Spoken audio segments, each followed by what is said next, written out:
Hi everyone, my name is Dr. Yacob Tekie. I'm a psychologist at the University of Pennsylvania, currently living in Philadelphia. I usually work with college students and immigrants and torture survivors. Probably might have been seeing some of the work that I've been doing so far, and I'm going to continue to do similar work, posting every now and then about specific psychological issues. If you have any question or any comments, feel free to comment below, and I will make sure that I get back to you as soon as I can, either answering your questions or making a video to answer everybody's questions. So for today, I want to talk about a specific psychological issue that I think is very timely with the current season that we have, the winter season. A lot of times, like this time of the year is very interesting and exciting because we have an opportunity to spend Christmas and New Year with our friends and family. But unfortunately, this time of the year is also very depressing and stressful for many more people. So the reason that I want to talk about it is, as I was saying, when winter and spring hits, there is what we call seasonal affective disorder that impacts a lot of people, especially people who live away from the equator, like in the United States, Canada, or Europe, the Scandinavian countries, Russia, and any of those countries away from the equator. So what is seasonal affective disorder? What are the symptoms? What are the causes? And how can we deal with these symptoms? What solutions do we have? So I'm going to talk about these things one by one, and if you could stay with me, we are going to tackle them step by step. So seasonal affective disorder is a kind of depression, but it's not exactly depression. What makes it different is it starts and ends every year at the same time. Most of the time it starts in late fall, sometime in October or November, or early spring, and it ends the same time, like late spring or something. On rare occasions, very few people might manifest the symptoms of seasonal affective disorder in the summer, but that's a very small number. So something that you need to pay attention is, it has to start at the same time and ends at the same time every year. That's one of the main things that makes it different from the clinical depression or other types of depression that we talk about. So before we move on, let's see, how prevalent it is. The statistics that I'm going to talk about is mainly from the United States. So if we see that about 5% of the US population gets impacted by the seasonal affective disorder every year. So if you translate that into, number, it would be really huge. About more than 1 million people would be impacted by seasonal affective disorder every year. Unfortunately, this seasonal affective disorder impacts more women than men. 4 out of 5 people who are diagnosed with seasonal affective disorder are usually women, and it impacts who are in the age of 20 to 30. Sometimes it might be manifested, in early age, starting 14 or 15. But the most common time, for people to show the symptoms are between 20 and 30. So it's important to be mindful if you are a woman and in this age and are living away from the equator, the symptoms might be seasonal affective disorder. So let's not brush it off and ignore it, saying like, oh, this is a winter blues, or it's a winter funk, and just let it go. It's very serious, and it's very important to pay attention to what's going on. So I want us to talk about a little bit, what the general symptoms looks like for seasonal affective disorder. Later on, we are going to see how we can separate the symptoms for the fall or winter seasonal affective disorder and the summer and spring seasonal affective disorder. But generally, if you are someone who is struggling with seasonal affective disorder, as I was saying, it starts in late fall or early winter, and it might usually go, away when the summer days are hitting, like when the sun is shining and, it's becoming bright, the symptoms might go away. So as I was saying earlier, to repeat it, it starts at the same time and ends at the same time every year.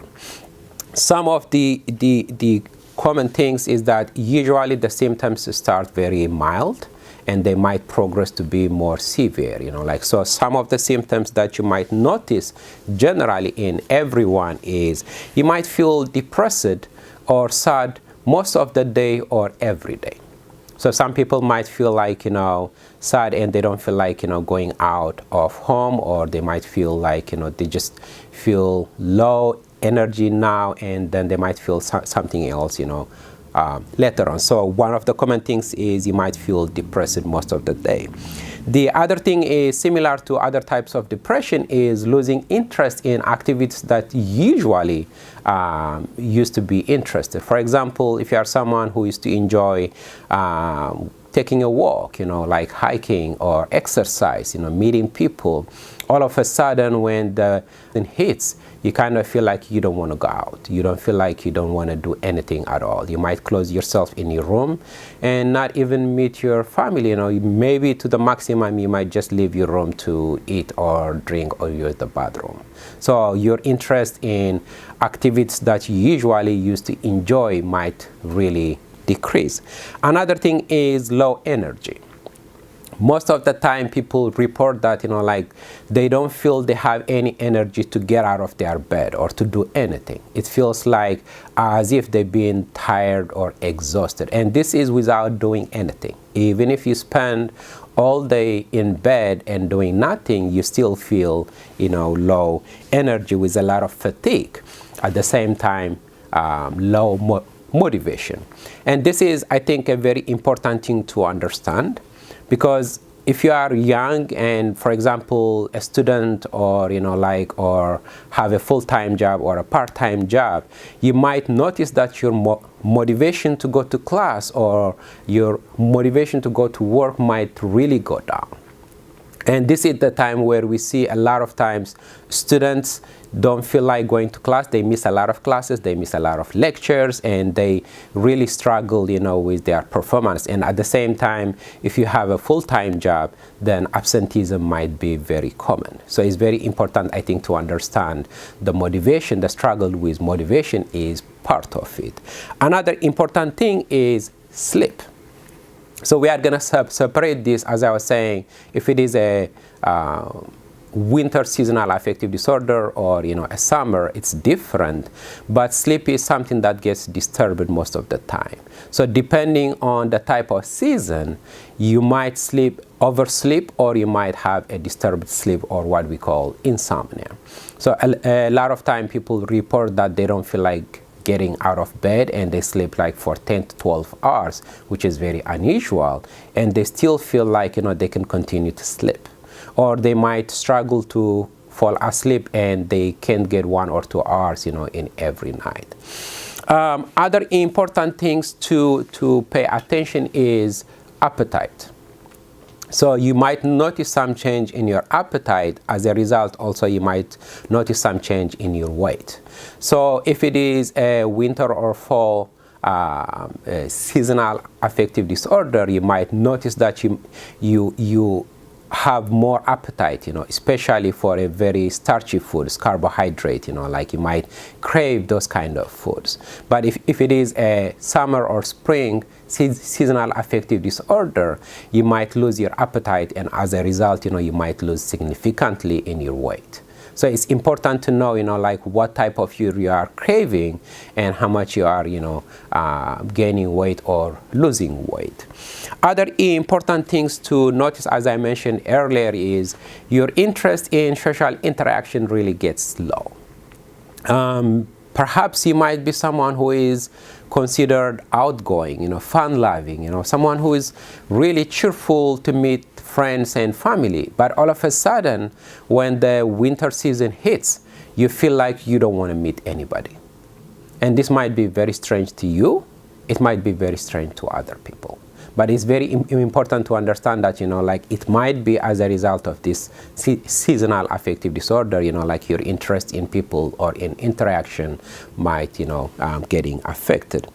Other important things to notice, especially if you are someone who is very productive, is your ability to concentrate in work or people or classes or any kind of readings. It really gets distracted. As I was saying earlier, the productivity might be impacted as a result of your attention and concentration.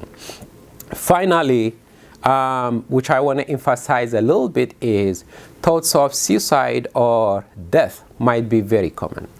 I want to mention this again. You should not be afraid, or you should not be worried if you felt like you want to kill yourself, or if thoughts of death comes into your mind. It's very common, especially when depression hits us. A lot of people might feel hopeless, they might feel worthless, and they might feel a lot of guilt, and as a result, thoughts of suicide might, creep into your mind. But that's a very normal thing.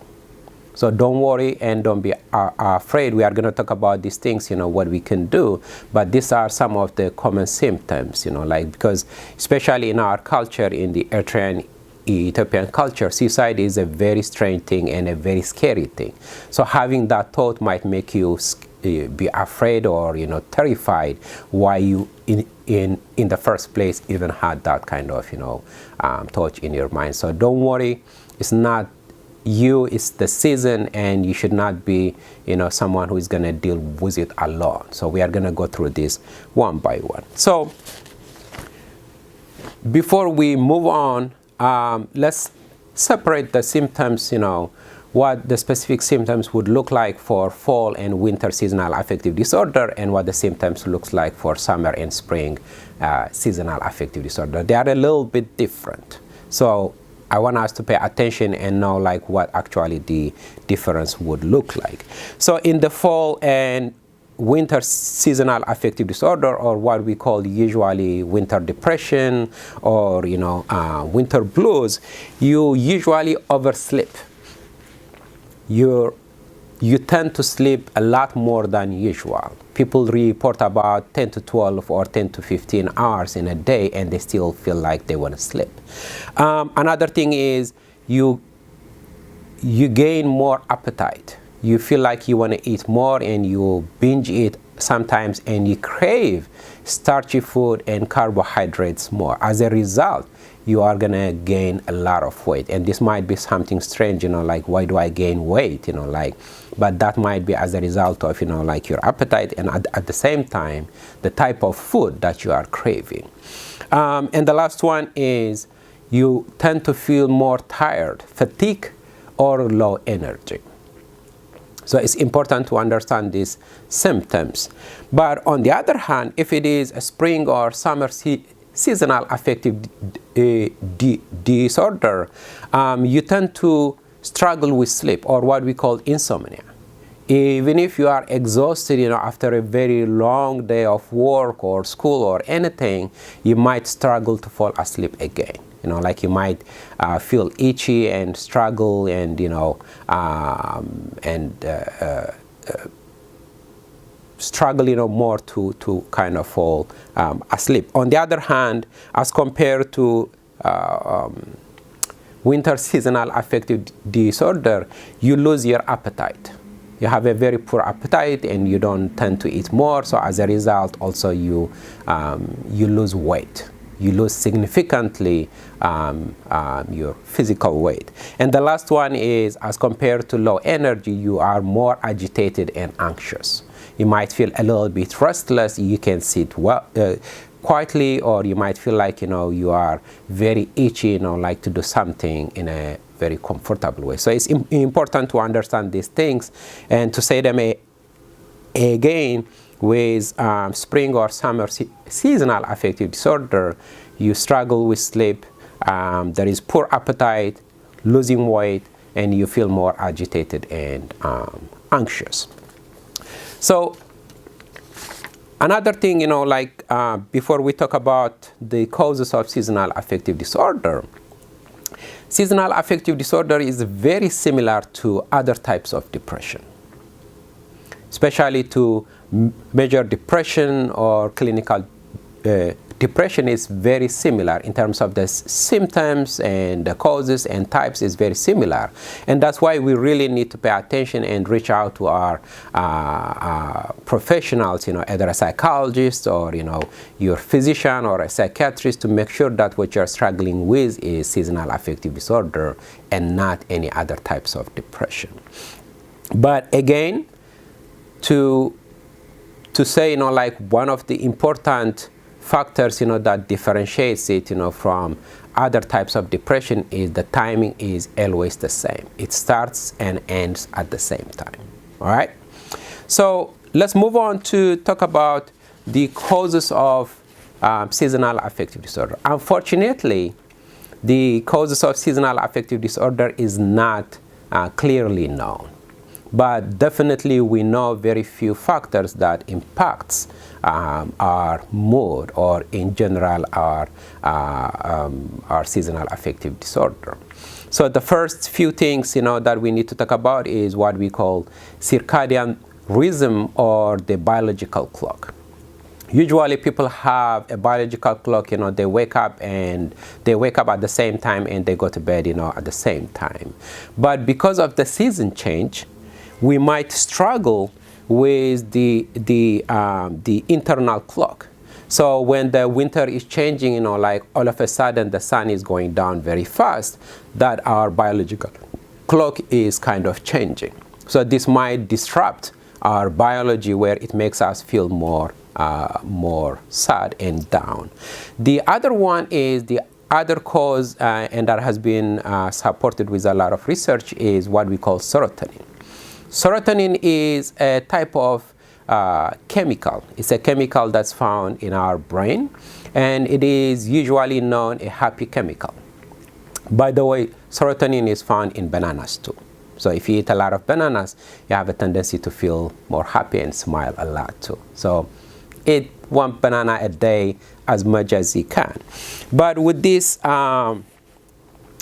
serotonin, it is responsible for our well-being and happiness. So when serotonin is going down, when the levels of serotonin goes down, then it might impact your ability to feel good, your ability to feel energized or active. So as a result, we might show the symptoms of seasonal affective disorder. But part of it, this serotonin is related to melatonin, which is the third cause, and that's related to sunlight.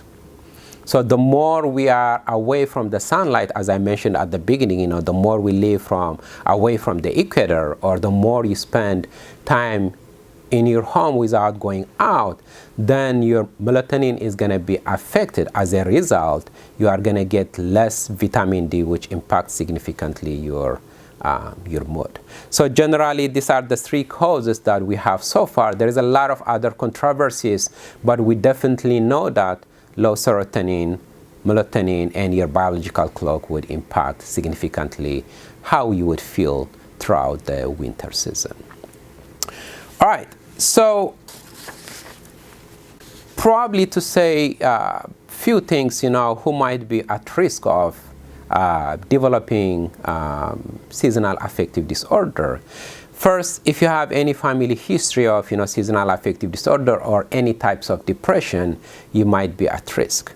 As I mentioned earlier, if you're a woman also, it puts you more at risk. Younger and women, that might be very common. And the last one is if you are someone who lives away from the equator, you might be more at risk too. So specifically to talk about Eritreans and Ethiopians, or people who are in the sub-Saharan, this might not be something very common to us or to our parents, but once you move to the northern hemisphere, the US, Canada, or the Scandinavian countries, it's very important to pay attention to these symptoms, because all of a sudden you might experience the symptoms that you are not familiar with. So that's why we need to talk about these things and to understand what's going on and how we can deal with all these factors.